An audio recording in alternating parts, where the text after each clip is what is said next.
With Kevin Lynch, Tom Hanneman back on a Timberwolves fast break following the Wolves' disappointing 105-100 loss to the Hawks in Atlanta.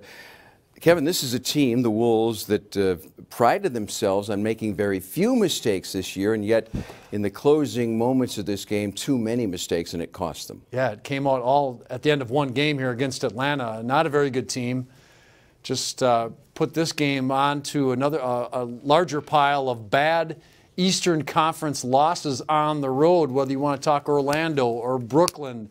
I keep bringing up that Milwaukee game. Now, Milwaukee's not a bad team, but the Wolves had that game in their hand in Milwaukee a number of weeks ago and gave that game away. And this is going to catch up to them to some degree when you start talking about playoff seeding and all that kind of good stuff come the springtime. So this loss is a bad one, and it stings. Atlanta's had its problems as we look at the final numbers tonight, but they are able to hit threes, top 10 in the NBA, and they knocked down 13 tonight. That certainly was a factor in the Wolves' loss. Afterwards, Tom Thibodeau said he wasn't surprised by Atlanta's effort.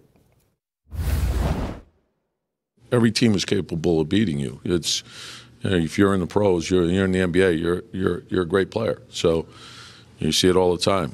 It's not easy. It's challenging. You're going to be challenged every day. You know, sometimes there's a lot of factors that go into it.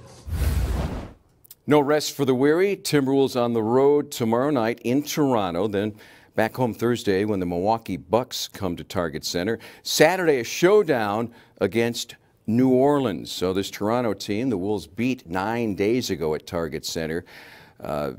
They have beaten the Timberwolves 13 consecutive times in Canada. The Wolves with a 3-19 record against Toronto all time. Yeah, that's pretty crazy, especially you start thinking the Raptors. I mean, they've had some decent teams through the years, but they've never been a powerhouse or really been a major factor when it comes to, you know, Eastern Conference Finals or getting to the NBA Finals and that kind of good stuff. But, you know, this is a tough little stretch. You'd think it wouldn't be. But with the Wolves struggling as much as they have against the Eastern Conference, you got Toronto, you got Milwaukee. Next week you got Cleveland, you got Chicago. They got to figure out this deal with the Eastern Conference because they need to continue to pile up wins, and this is a tough stretch. Hope you'll join us tomorrow night for Wolves Live ahead of the Timberwolves battle with the Raptors in Toronto.